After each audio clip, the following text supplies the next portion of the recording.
Live from New Delhi, you're watching DD India News, India's voice to the world. I'm Ramesh Ramachandran. Coming up in the next hour, India's Prime Minister Narendra Modi to shortly leave on a two-day visit to Moscow for talks with Russia's President Vladimir Putin.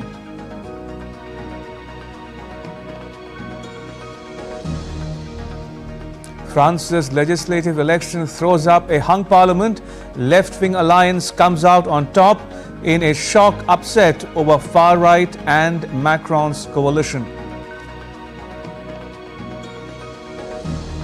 Floods in India's northeastern state of Assam claim 8 more lives. Death toll climbs to 66. And Storm Beryl moves towards the US city of Houston off the Gulf of Mexico. Could make landfall as a Category 2 hurricane.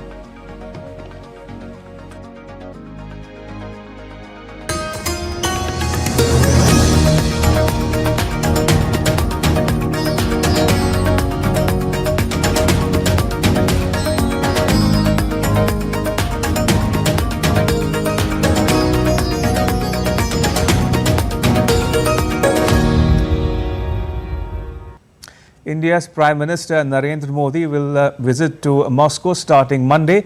It will be his first visit to Russia in nearly 5 years. He last visited the country in 2019 for an economic forum in the eastern Russian port city of Vladivostok. Jessica Taneja reports from Moscow. Indian Prime Minister Narendra Modi will pay an official visit to Moscow on the 8th and 9th of July. He will be arriving in Moscow in the afternoon on 8th July. President Putin will host a private dinner for the Prime Minister on the day of arrival. This visit of Prime Minister to Russia is in the first place resumption of the annual summit between the leaders. Second, there is a very multifaceted relationship between India and Russia. So we expect discussions between the leaders to cover all those aspects, both bilateral issues and dimensions of its relationship, but also the regional and global issues of mutual interest will be discussed. The next day, Prime Minister's interactions would include an interface with the Indian community in Russia. The Indian community is excited to welcome the Prime Minister in Moscow. From the India's diaspora, we would like to take our relation on the next level on cultural, the personal relations and everything. I'm very much looking forward to meeting Honorable Prime Minister Narendra Modi. Of course, we have just seen him on the television. So for the first time, we'll be looking at him live in person. And have a very fruitful conversation with him. I'm really looking forward to our Prime Minister Mr. Modi's visit to Russia. He's already been here several times, but this time it should be special again for me and for Indians diaspora. As part of programming elements, Prime Minister will also lay a wreath at the tomb of the unknown soldier in Kremlin.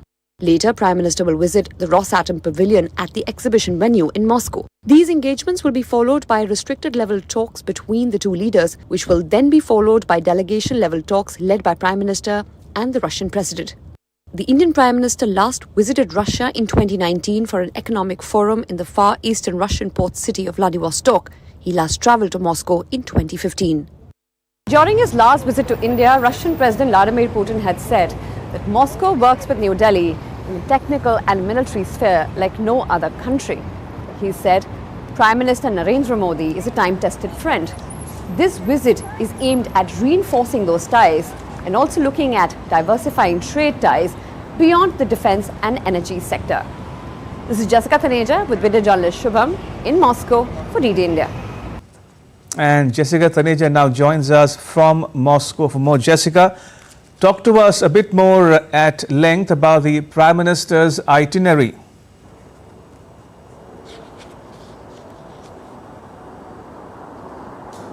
Ramesh, where I am, the Ritz-Carlton Hotel, the Prime Minister is due to arrive here in the afternoon around 3 p.m. He will be welcomed by the Indian community who will be gathered in hundreds awaiting his arrival.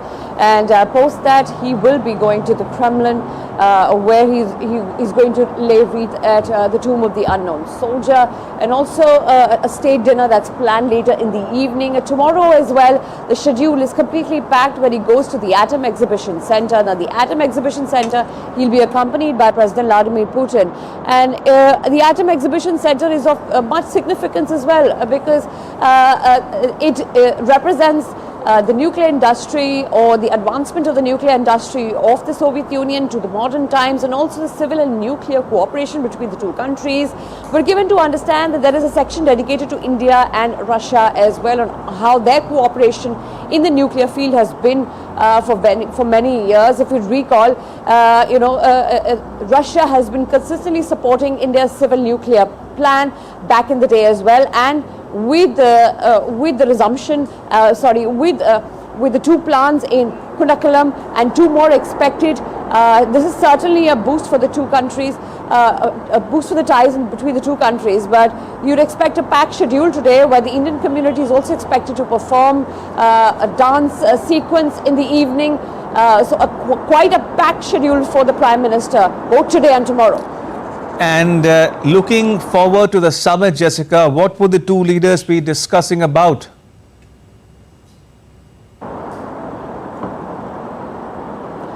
That's correct. As I pointed out, energy trade and arms trade, of course, has been prevalent. Energy for the last 3 years, military relationship for the last approximately 70 years.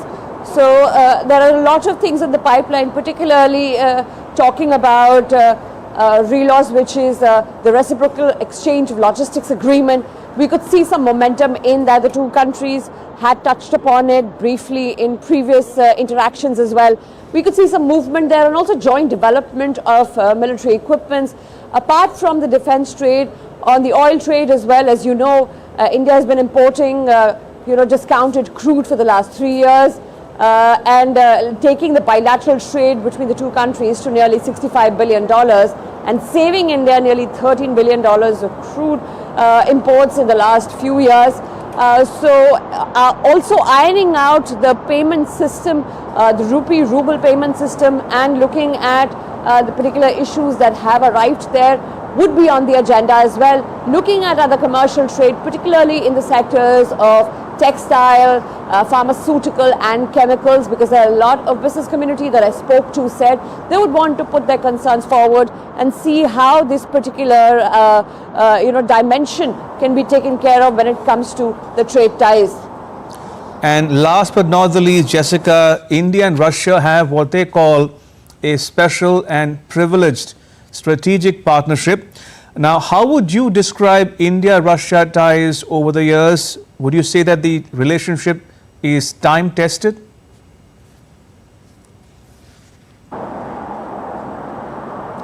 That's correct. If you recall, Russian President Vladimir Putin, the last time he visited New Delhi, his words were that this is a time-tested friendship, and the historic strategic ties that Russia and India have seen over the years, of course, will not be eliminated in the near future and would continue to strengthen.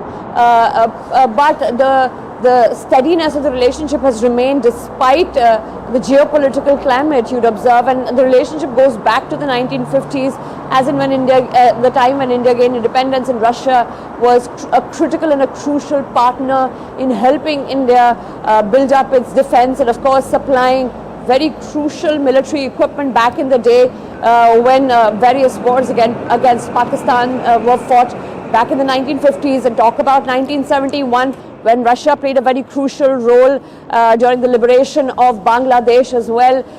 It had vetoed the United Nations resolution condemning India and also supporting India on the Kashmir issue many times, and also looking at India's partnership when it comes to various multilateral forums and promoting India's interests, particularly in the United Nations Security Council, and pushing for India's inclusion further and a permanent membership as well. So it has sort of forwarded India's agenda on multilateral forums and international institutions as well.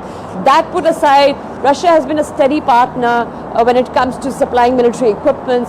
You'd recall that for the last many years, predominantly the Indian forces, the Indian armed forces using multiple equipments, multiple defense equipments have been of Russian origin.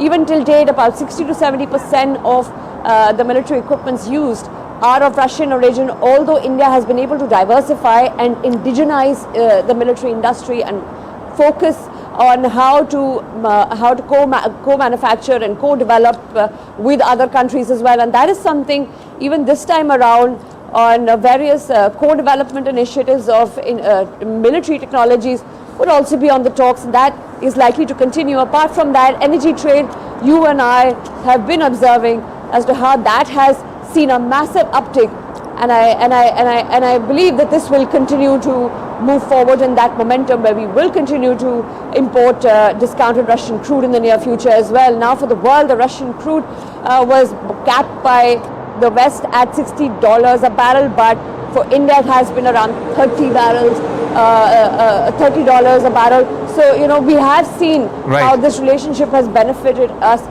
strategically and as well as commercially. Ramesh. Jessica, we'll keep coming back to you for more as we go along, but for now, thank you. Appreciate it. Jessica Taneja there in Moscow. And Jessica spoke to Dr. Ivan Nikolaevich Timofeev, the Director General of the Russian International Affairs Council, about Eurasian security, civil, nuclear energy and alternative energy pacts that may either be signed or discussed during this visit.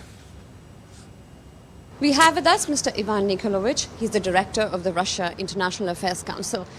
Thank you, Ivan, for speaking to DD India. Prime Minister Modi will be here to meet Vladimir Putin and in Russia after 5 years. How do you see the relationship currently, and what does the future have in store? Well, I believe that the visit of Prime Minister Modi is of paramount importance due to the dynamic of our relations with India.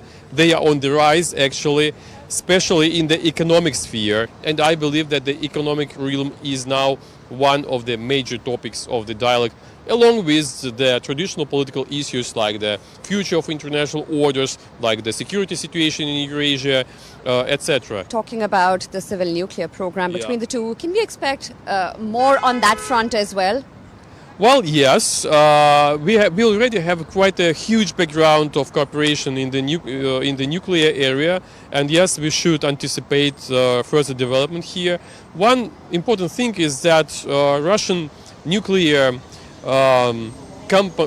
area, right, the field, is now significantly diversifying its activities. So this is not just about nuclear sphere, which remains a core of the activities, but these are alternative energy, these are many new technological advances in different spheres. Traditionally, Russian nuclear energy sphere concentrated bright minds, concentrated resources, and one of the consequences is that well, they can do not just nuclear things, but they can go further. We still don't know the details, right? But this might be one of the points for future cooperation between our countries. I'm not sure this will be a part of the conversation between our leaders, but definitely this is a reserve for the rise of our relations. This visit is significant in more ways than one. Apart from the deals and discussions that you pointed out, the world will be watching the two leaders meet here in Moscow. What are your takeaways from that? Well, again, I think that the very fact of the visit of Prime Minister Modi to Moscow is a good sign. It's good to have economy on the rise. It's good to have towering people-to-people contacts. But when it is based on solid political basis, solid political foundation, it's always better. And such summits as Modi-Putin summit is something which is bolstering the cooperation on different dimensions of our relations. Thank you, Eamon, for putting things in perspective for us and sharing those insights. Appreciate it.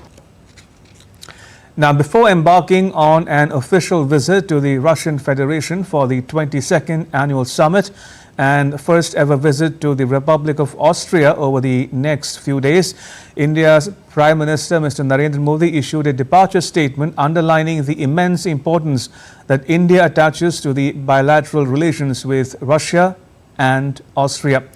He said, and I quote, The special and privileged strategic partnership between India and Russia has advanced over the past 10 years, including in the areas of energy, security, trade, investment, health, education, culture, tourism, and people-to-people exchanges. I look forward to reviewing all aspects of bilateral cooperation with my friend, President Vladimir Putin, and sharing perspectives on various regional and global issues. We seek to play a supportive role for a peaceful and stable region. The visit will also provide me an opportunity to meet the vibrant Indian community in Russia, unquote. Still to come on DD India News Hour. India's top court to hear pleas on irregularities in the conduct of a nationwide examination for students wanting to pursue an undergraduate degree in medicine. We get you all the updates on an annual Hindu pilgrimage to the Amarnath shrine. And the India Meteorological Department issues an orange alert for very heavy rains in Uttar Pradesh, the northeast and the west coast.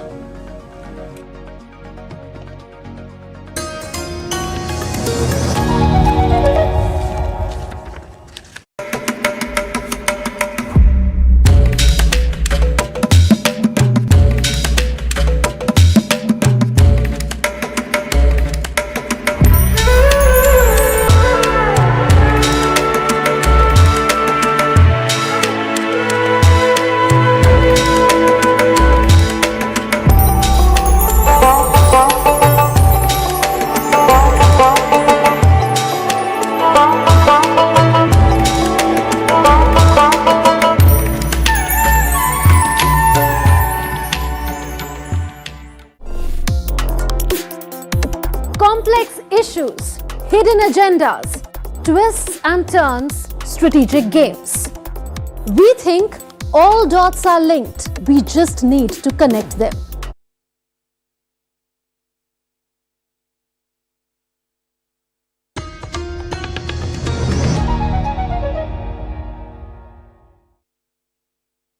I'm Ramesh Ramachandran. Well, let's get you some more news from India. India's top court will hear a bunch of pleas alleging paper leak and other irregularities in the National Eligibility cum Entrance Test undergraduate examination held on the 5th of May. The Indian government and the National Testing Agency, which concludes the examination, have told the court that scrapping the test would be counterproductive and also jeopardize hundreds and thousands of candidates in the absence of any proof of breach of confidentiality. India's Education Ministry and the National Testing Agency have filed separate affidavits in the court opposing the pleas that have sought the scrapping of the examination and a court-monitored probe into the matter.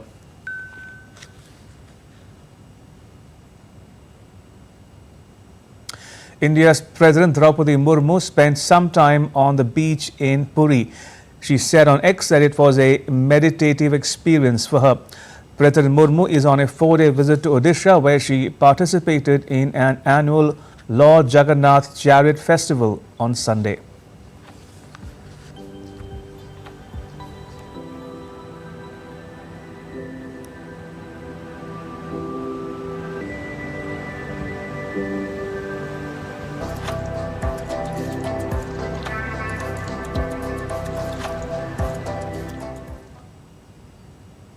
In Jammu and Kashmir, more than 150,000 pilgrims have so far offered prayers at the Amarnath shrine.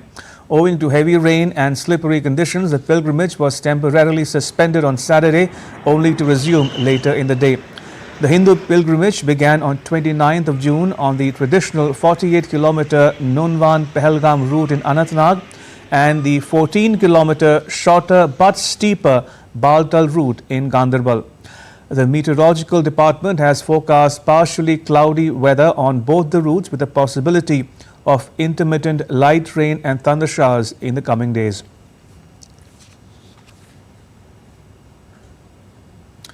The India Meteorological Department has issued an orange alert for very heavy rains in Uttar Pradesh, the northeast and the west coast. Light to moderate rainfall accompanied by thunderstorm and lightning is very likely over Uttarakhand, parts of Uttar Pradesh and central India. Scattered to fairly widespread light to moderate rainfall over Himachal Pradesh, Delhi and eastern Rajasthan. And isolated to scattered light to moderate rainfall over Jammu and Kashmir, Punjab and western Rajasthan during the next 5 days. The Met Department has also issued an orange alert for parts of central Maharashtra as more than a 300 millimeter rain lashed parts of Mumbai, leading to waterlogging in low-lying areas. India's National Disaster Response Force has been deployed in Thane, Vasai, Mahad, Chiplun, Kolhapur, Sangli, Satara, Ghatkopar, Kurla and Nagpur as well as Sindhudurg and Andheri in Mumbai to avert any untoward incident. In order to avoid inconvenience to students, a holiday for the first session is declared for all schools and colleges in Mumbai.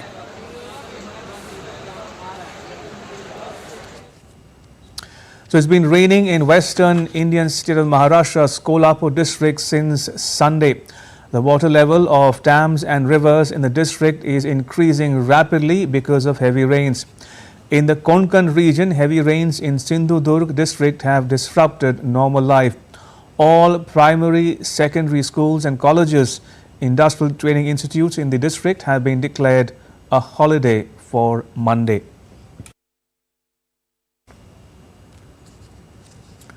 The flood situation in India's northeastern state of Assam remained critical, with 2.5 million people in 29 districts affected as torrential rain battered eastern parts of the country.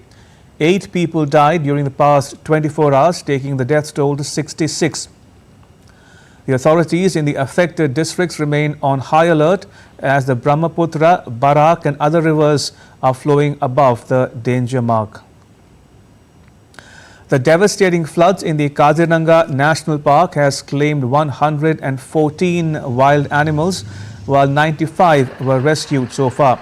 Of the park's 233 anti-poaching camps, 68 remained flooded, while 4 others had to be vacated by forest guards.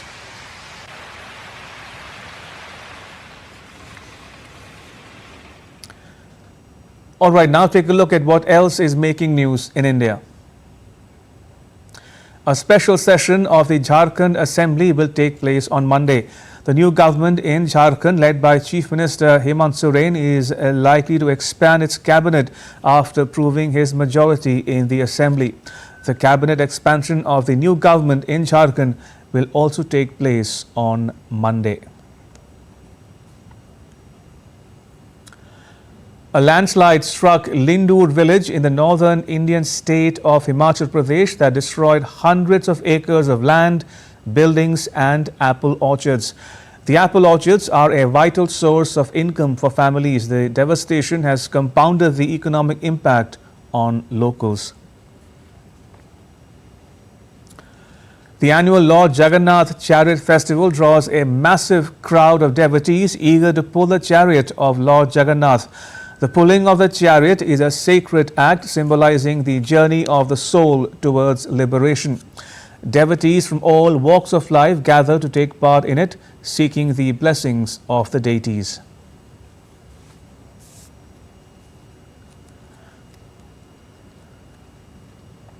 Dhalai in Tripura came alive with the colors and flavors to celebrate the king of fruits, mango, at an annual mango festival. The festival showcased an array of varieties with stalls brimming with the Alfonso, Kesar and many more, attracting visitors from across the region. People visited the Bokatha waterfall in Telangana to adore the landscape and the beauty. The increased rainfall during monsoon season swells the waterfall, creating a stunning and powerful cascade of water. Surrounded by lush greenery, the waterfall becomes a popular destination for tourists.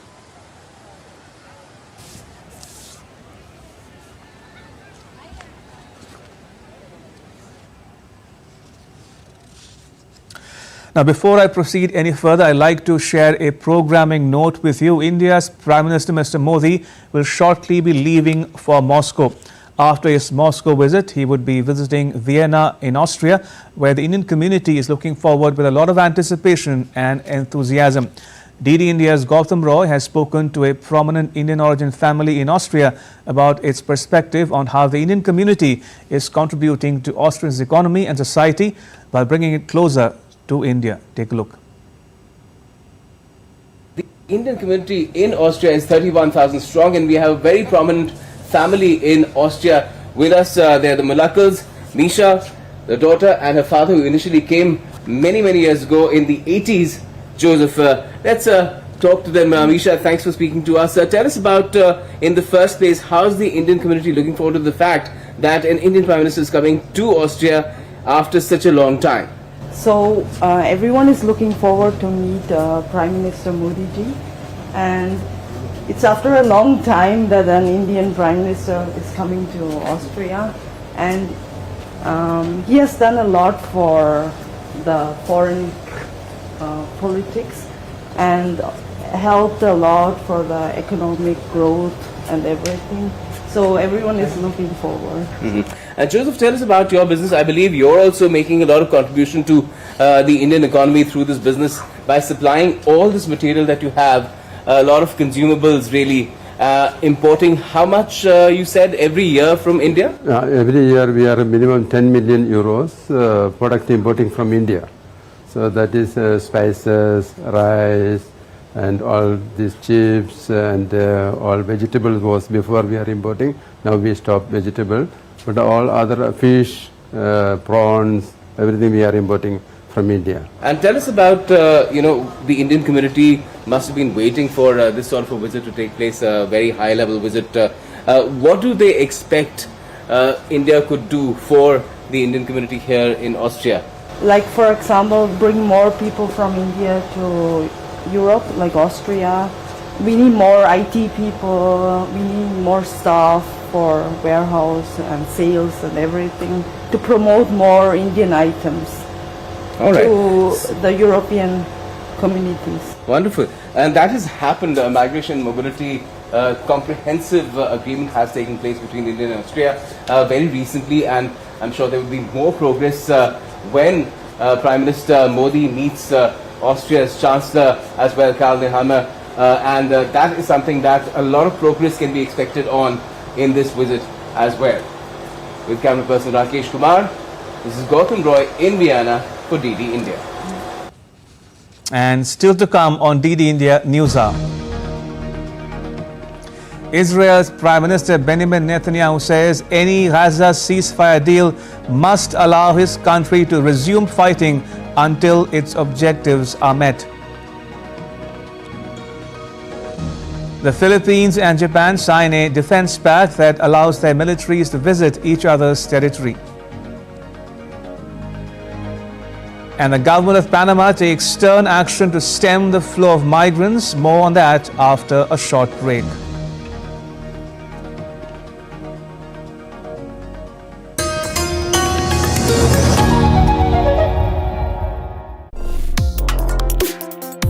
Complex issues, hidden agendas, twists and turns, strategic games.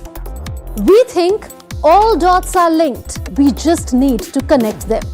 Join me every week as I connect the dots to unravel hidden designs in statecraft, mysteries, and decode issues that matter to you. Watch Connecting the Dots with me at these times on DD India.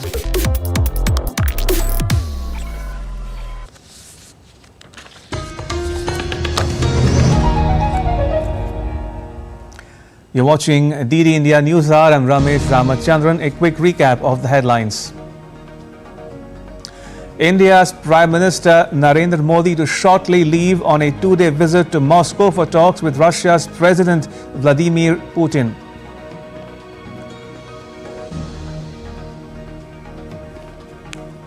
France's legislative election throws up a hung parliament. Left-wing alliance comes out on top in a shock upset over far-right and Macron's coalition. Floods in India's northeastern state of Assam claim 8 more lives. Death toll climbs to 66. And Storm Beryl moves towards the US city of Houston off the Gulf of Mexico. Could make landfall as a Category 2 hurricane.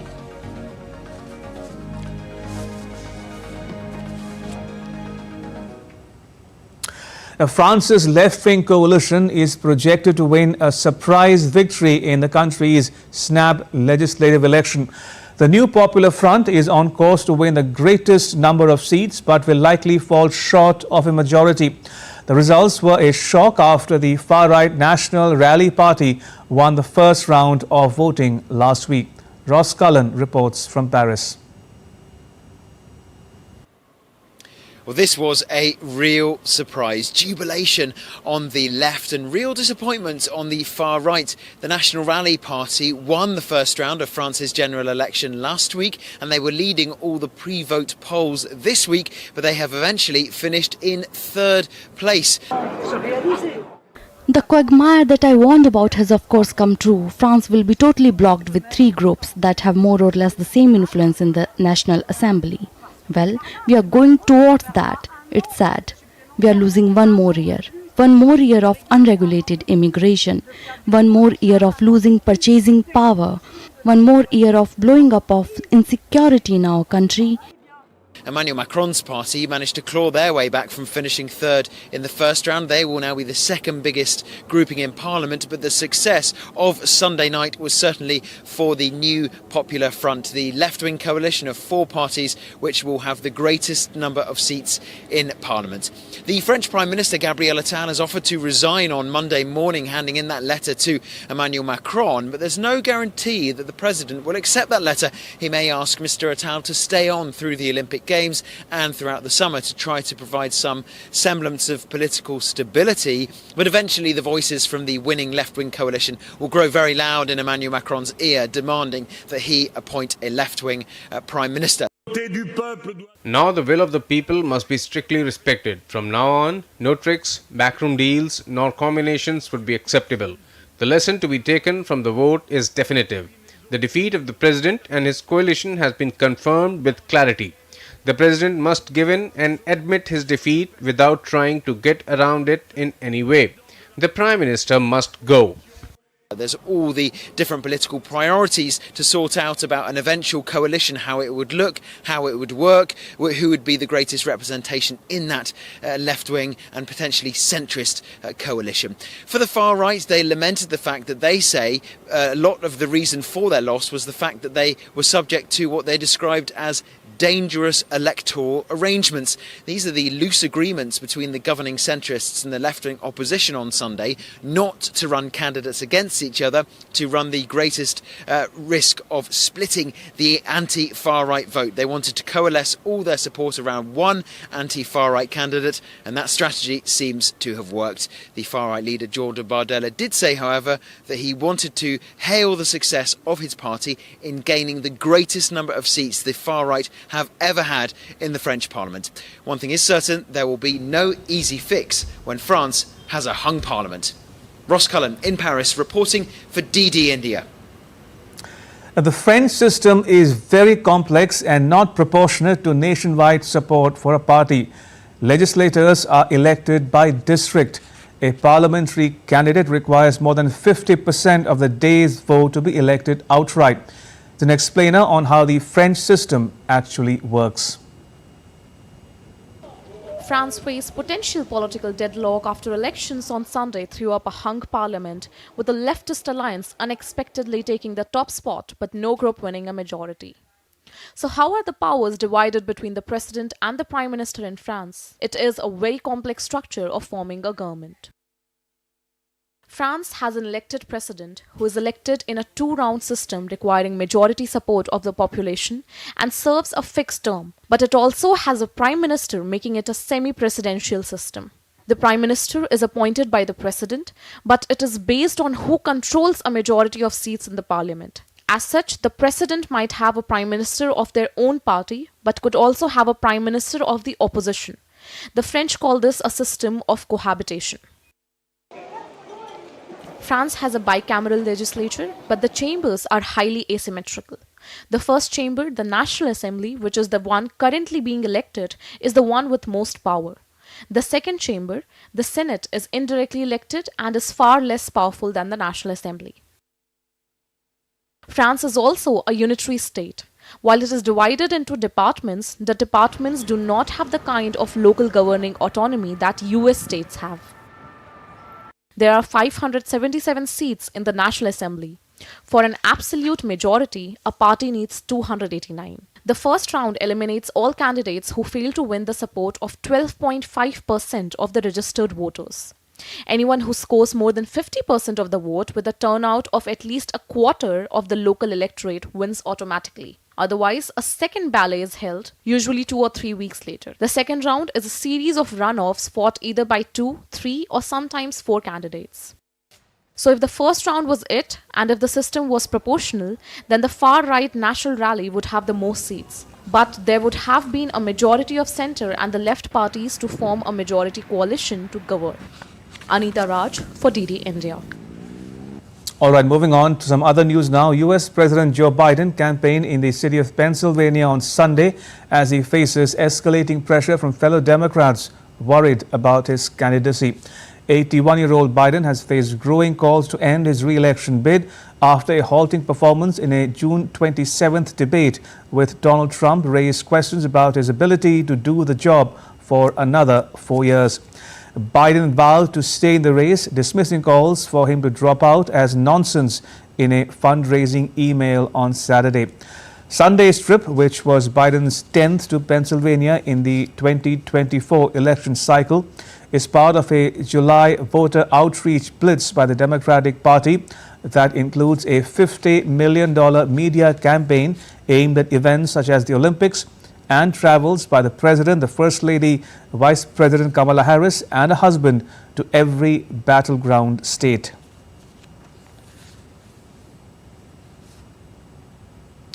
The newly elected British Prime Minister Keir Starmer is seeking to reset relations at home and abroad.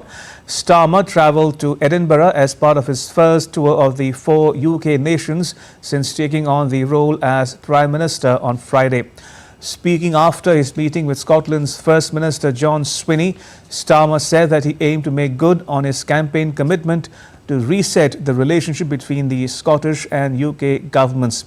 Both leaders vowed to work together constructively despite their differences. In Scotland, Starmer also met with Scottish Labour leader Anas Sarwar and celebrated the election of 37 Scottish Labour lawmakers. Starmer will next travel to Wales and Northern Ireland. Israel's Prime Minister Benjamin Netanyahu on Sunday said that any Gaza ceasefire deal must allow Israel to resume fighting until its objectives are met. Netanyahu said that the deal must also prohibit weapons smuggling to Hamas via the Gaza-Egypt border and should not allow for thousands of armed militants to return to northern Gaza. Meanwhile, a Hamas official on Sunday said that the group was ready to discuss a hostage release deal with Israel even without a complete ceasefire in the Gaza Strip. The apparent easing of Hamas's position comes as long-stalled diplomatic efforts to secure a ceasefire and hostage release have gathered pace with a new proposal and meetings hosted by Qatari and Egyptian mediators in Doha.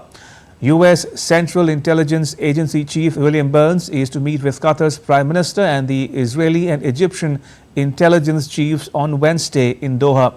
Burns is expected to visit Cairo this week along with an Israeli delegation. North Korea accused South Korea's president of using tensions as political distraction. North Korean leader Kim Jong-un's sister Kim Yo-jong blamed the South Korean leader of generating tensions on the Korean Peninsula to divert attention from problems at home. Jong says the South Korean leadership is attempting an emergency escape through the platform of ever-escalating tensions. Kim Yo-jong also called the South's recent military drills near the border as an inexcusable an explicit provocation. Tensions between the two Koreas are running high after Pyongyang signed a mutual defense pact with Russia and sent trash-filled balloons over to the south in response to South Korea's activist balloon launches containing anti-North Korea leaflets. South Korea's Unification Ministry handling inter-Korean affairs on Monday expressed regret over North Korea's Kim Yo-jong's acquisition. South Korea's Unification Ministry spokesperson said North Korea is interfering in the country's internal affairs by criticizing its head of state.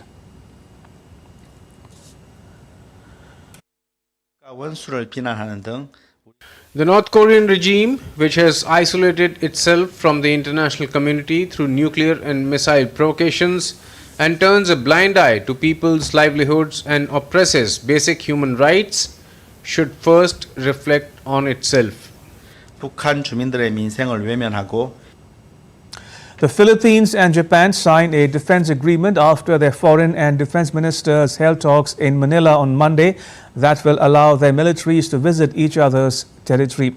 The Philippines and Japan have been bolstering ties with neighbors in other countries to counter what they describe as China's growing aggression. Chris Gilbert has more from Tokyo. When these types of 2+2 talks first kicked off between Japan and the Philippines in 2022, it was a much different situation. The Philippines then was under an administration that was much closer to China, but now under leader Marcos Jr., they're much closer to the US, and that bloc is trying to make the most of the current alignment to push through defense pacts and security deals to counter the assertiveness of China in the South China Sea and the wider region. The 2+2 talks between the defense ministers and foreign ministers of Japan and the Philippines on Monday is expected to produce a security agreement which would effectively allow an RAA, or reciprocal access agreement, that empowers both countries to deploy their militaries, or the defense forces in Japan's case, to each other's territories. And this is useful, experts say, for two reasons. First of all, for quick deployment and assistance in conflict situations and sudden conflict situations, but it's also useful to help preparations and smooth preparations for joint military drills and exercises in each other's territories. Japan has this kind of agreement with a number of countries, including the UK and Australia already. And experts are pointing to the fact that this deal with the Philippines may help pave the road as a stepping stone to other kinds of trilateral or multilateral agreements as a framework potentially between Japan, the Philippines, and Australia, or Japan, the Philippines, and Vietnam. This is incredibly good news for the US, which has been looking to build a mesh, a multilateral framework to effectively build a front to hem in the influence of China from Japan through Guam, the Philippines, South Korea, down into Australia, and even as far as New Zealand. And experts are saying that this agreement on Monday, this 2+2 meeting on Monday, is one further step towards that goal. Chris Gilbert in Tokyo, reporting for DD India. Moscow celebrates Family Day on Monday as the Kremlin enforces traditional family values. Now, this has become one of the core nation-making ideas in modern Russia. Dasha Chernyshova has more from Moscow. Russia is celebrating the Day of Family Love and Faithfulness on Monday as the country's leadership pushes traditional values' importance.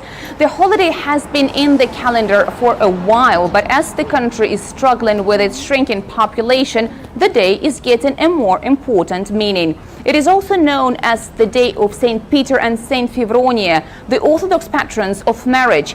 2024 has also been declared the Year of Family in Russia.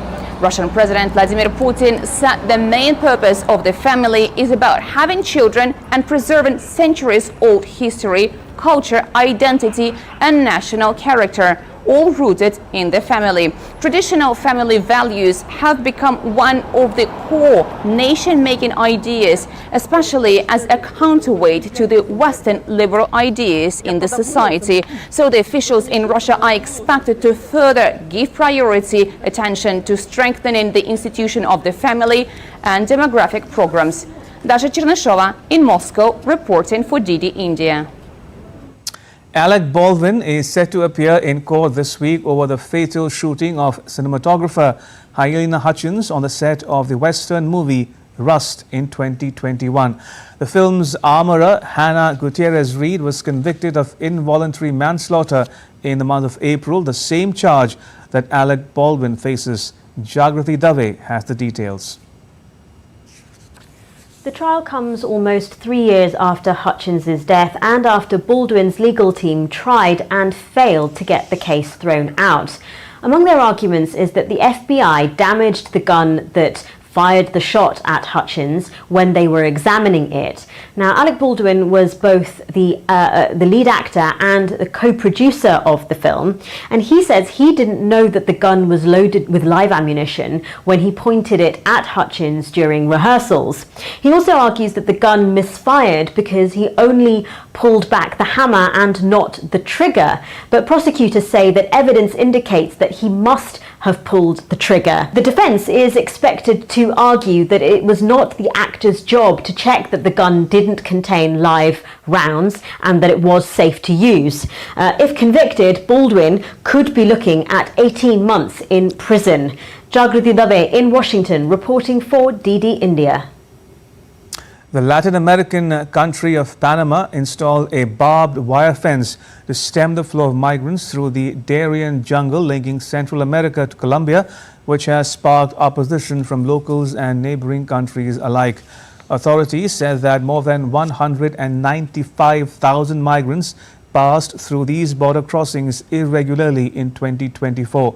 But the decision has been criticized by human rights groups, arguing that it worsens the dire conditions faced by migrants, forcing them to take more dangerous routes. U.S. authorities say that Tropical Storm Beryl could grow into a Category 2 hurricane by the time it makes landfall in the city of Houston early on Monday local time, as it regains strength, moving northwest over the Gulf of Mexico. People in Texas filled up their gas tanks and stocked up on essentials at local grocery stores as they prepared for Beryl. The storm, which at one point intensified into a Category 5 hurricane, is forecast to bring dangerous storm surge, flash flooding and strong winds to the state of Texas overnight.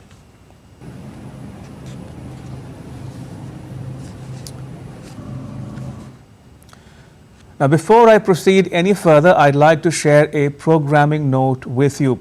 India's Prime Minister, Mr. Narendra Modi, will shortly be leaving for Moscow. We'll get you the latest visuals as and when they become available. And still to come on DD India News Hour. Defending champion Carlos Alcaraz and world #1 Yannick Sinner stay on track for a blockbuster Wimbledon showdown by reaching the quarterfinals. Euro 2024 awaits heavyweight semi-final clashes as France takes on Spain and England faces the Netherlands. And volleyball players gathered in Slovenia to play a different sort of volleyball. Find out more after the short break.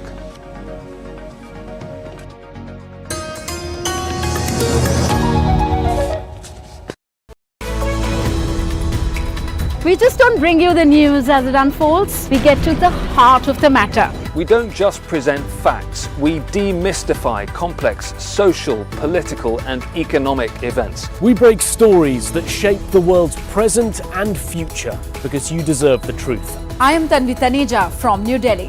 I'm Ollie Barrett from London. I'm Nick Harper from Washington, D.C. Join us on DD India Global Monday to Friday at these times.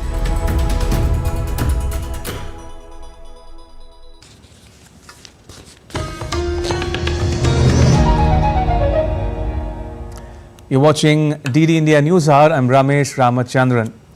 In business news, Boeing pleaded guilty in a criminal fraud conspiracy charge that was linked to two 737 MAX fatal crashes. The plea, which requires a U.S. federal judge's approval, would brand the plane maker a convicted felon. Boeing will also pay a criminal fine of $243.6 million. The charge relates to two 737 MAX crashes in Indonesia and Ethiopia over a 5-month period in 2018 and 2019 that killed 346 people and prompted the families of the victims to demand that Boeing face prosecution.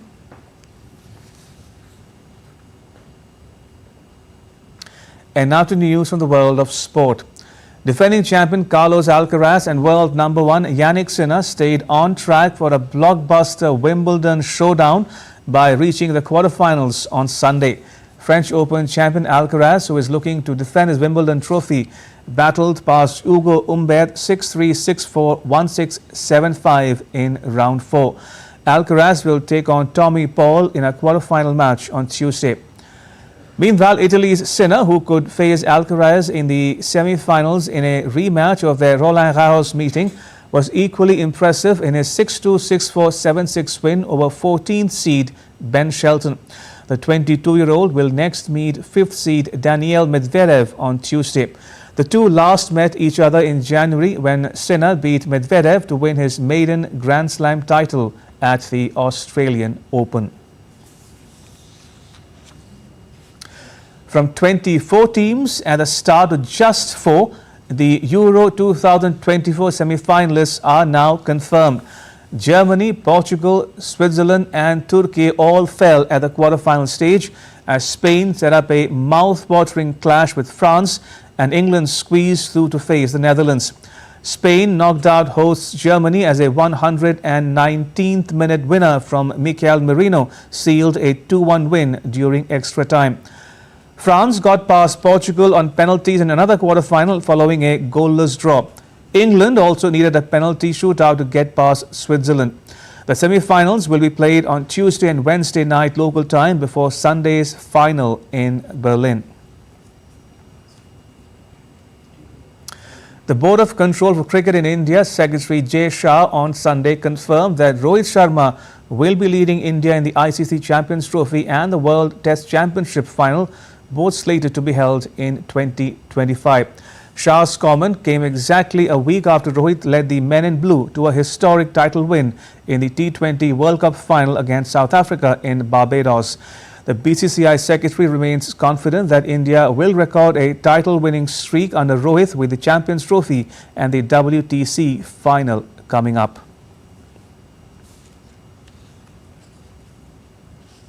Ukraine's Yaroslava Mahuchik gave herself the perfect pre-Olympic tonic by setting a new world record in women's high jump at the Diamond League meet in Paris on Sunday. Just 3 weeks out from the Paris Games, reigning world champion Mahuchik set a new best of 2.10 meters. That mark beat by 1 centimeter the previous one set by Bulgaria's Stefka Kostadinova at Rome in 1987. Her record-setting feat will see Mahuchik, who fled Russian bombardment of a native city of Dnipro in February 2022, return to the French capital as one of the nailed-on stars for the Games. Before we close, volleyball players from around the world gathered in Slovenia for Volleyball on Water. The unique event featured a floating court partially submerged in the Ljubljanica River, offering a new challenge. Take a look.